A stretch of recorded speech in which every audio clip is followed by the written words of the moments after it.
Yes, uyu munsi ku itariki 2 z'ukwezi kwa gatatu 2025 nibwo witwa Bruce Melody yagize isabukuru y'imyaka 33. Tugiye kurebera hamwe mu byagiye biranga Bruce Melody, haba mu mateka ya muzika, haba mu bihembo n'iterambere yagiye atwara, ndetse yewe turaza kureba n'ubuzima bwe bwite muri rusange. Ushobora kwibaza Bruce Melody umugore we yitwa nde, akomoka he? Bruce Melody afite abana bangahe, amazina yabo nayahe? Ese amazina y'ababyeyi ba Bruce Melody waba uyazi? Ese ko bivugwa ngo witwa Filimo w'umuhanzi wa kera mu bari bazwi mu ndirimbo za Kinyarwanda za karahanyuze, ngo yaba ari we se? Uyu munsi turaza kubwira byinshi mu byo utamenye ku mpamvu bamwitirira ko ari we se. Icyo usabwa ni ukora subscribe kuri channel yawe, na yindi ni Turatsinze wawe. Iyi channel ntabwo ari yanjye gusa, ni yacu twese. Yes, kuba umaze gukora subscribe rero reka twitangirira akazi. Niba utarayikora kanda hasi aho ngaho kuri aho gazogera. Yes, maji, reka twikomeze rero tureba amateka ya Bruce Melody. Ubundi Bruce Melody amazina ye bwite bamwita Itahiwacu Bruce. Imvano y'izina Bruce Melody ryaturutse hehe? Ubundi Bruce ni izina rye bisanzwe nk'uko yitwa Itahiwacu Bruce, ahubwo izina Melody ushobora kwibaza ngo ryaturutse hehe. Izina Melody ahantu ryaturutse, Bruce Melody kera kiri mutoya yajyaga yirimba muri korali, yandikira korali bisanzwe, anaririmba muri korali nk'abana bisanzwe twese twaciyemo. Igihe kimwe amariye gukurira rero yakunda kujya kuri studio cyane, atangira kujya afatanya n'abahanzi, yakundaga kuba producer, akunda gucuranga cyane, atangira kujya aririmbira abahanzi gake mu gihe baje gukoresha indirimbo, agashyiramo amajwi. Abantu bakunda gukoresha imiziki murabizi cyane, nabumva indirimbo mwumva amajwi agiye abari inyuma, naga aba ari umuhanzi bwite.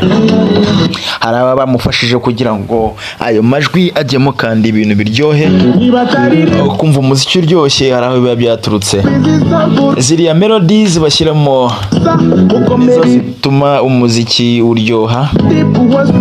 Aha rero Bruce Melody yakunda kujya muri studio cyane, agakunda gufasha abahanzi, ashyiramo amajwi ye. Bakomeza bamubwira ngo ufite melody nziza cyane, undi yaza akavuga ati ufite melody nziza cyane, undi nawe yaza akabisubiramo. Nuko Bruce Melody rero yabaye atari ko ubundi izina nta kuntu naryongera ku mazina yanjye, ko numva rikomeza kugaruka kenshi cyane. Nibwo yafashe umwanzuro avuga ati reka mfate izina ry'ubuhanzi nka Bruce Melody. Nuko izina Bruce Melody ryaje. Bruce Melody ni umuhanzi w'umunyarwanda uyu munsi yijije isabukuru y'imyaka 33. Wakwibaza ngo yavutse ryari? Yavutse itariki 2 z'ukwa kane 1992. Ni umwe mu bahanzi bakunzwe cyane mu Rwanda no mu karere k'ibiyaga bigari, kubera impano ye kuririmba no kwandika indirimbo zifite injyana nziza. Reka rero twinjire nk'uko twabikubwiye mu mateka ye bwite mu muziki. Bruce Melody yatangiye umuziki we ku mugaragaro mu mwaka wa 2011 ubwo yasohoraga indirimbo ye ya mbere yitwa Tubivemo. Yes, iyo ndirimbo nayo yabaye ikimenya bose, izamura izina Bruce Melody ku ruhando rwa muzika.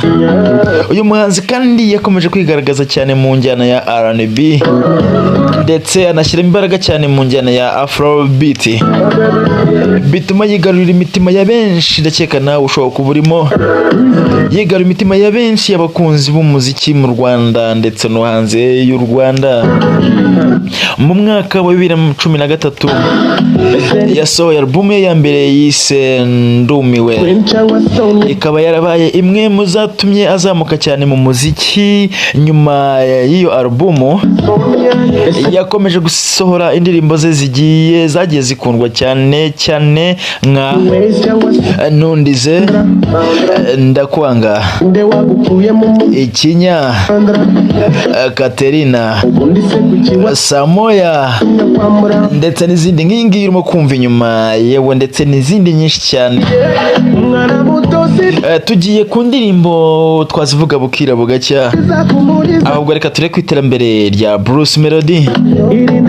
Bruce Melody ni umuhanzi ubarizwa muri 155 AM, yabanje muri za Super Level, akomeza ndetse yewe arwana kugeza ubu ngubu ari muri 155 AM ya Coach Gael.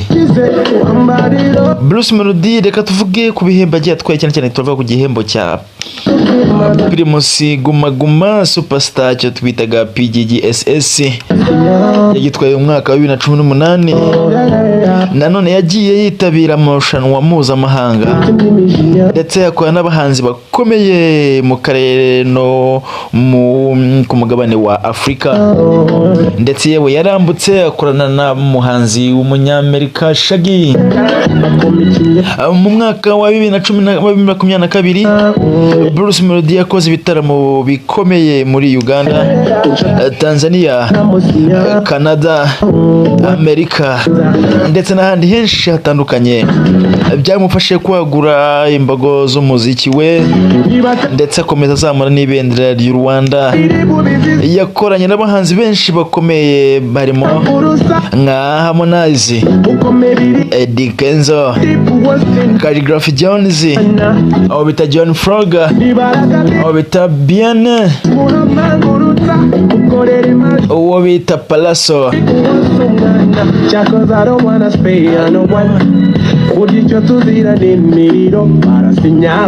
yakoranye kandi n'uwo bita Kongomani, yakoranye n'Abanigeria benshi cyane. Reka tujye ku buzima bwite muri rusange. Nubwo ubuzima bwe bwite abugira ibanga, bizwi ko ari umwana wakuriye i Kanombe, kandi muri rusange ni umugabo ufite abana babiri, afite n'umugore. Azwiho kugira imbaraga n'ishyaka mu gukora umuziki, akaba ari umwe mu bahanzi b'Abanyarwanda bageze ku rwego mpuzamahanga. Aho twavuga nk'indirimbo yakoranye na Shaggy When She's Around, yamuzamuye hirya no hino mu bitaramo bikomeye cyane. Uyu munsi niyo mpamvu tugarutse ku mateka ye, twagira ngo twibutse bimwe na bimwe mu ncamake mu byo Bruce Melody yagiye acamo ndetse n'amateka ye muri rusange. Reka turaza kubifatira umwanya uhagije tuvuge kimwe ku kindi. Izari ncamake yo kugira ngo tumwifurize isabukuru. Yes, nimba ukunda Bruce Melody, nimba ukunda umuziki nyarwanda, jya muri comment wandike ngo happy birthday kuri Bruce Melody. Happy birthday kuri Bruce Melody, tumwifurije isabukuru nziza, tumwifurije gutera imbere. Niba mukunda, mwifurize iterambere muri rusange. Yes, my name is Turatsinze wawe. Reka tugaruke.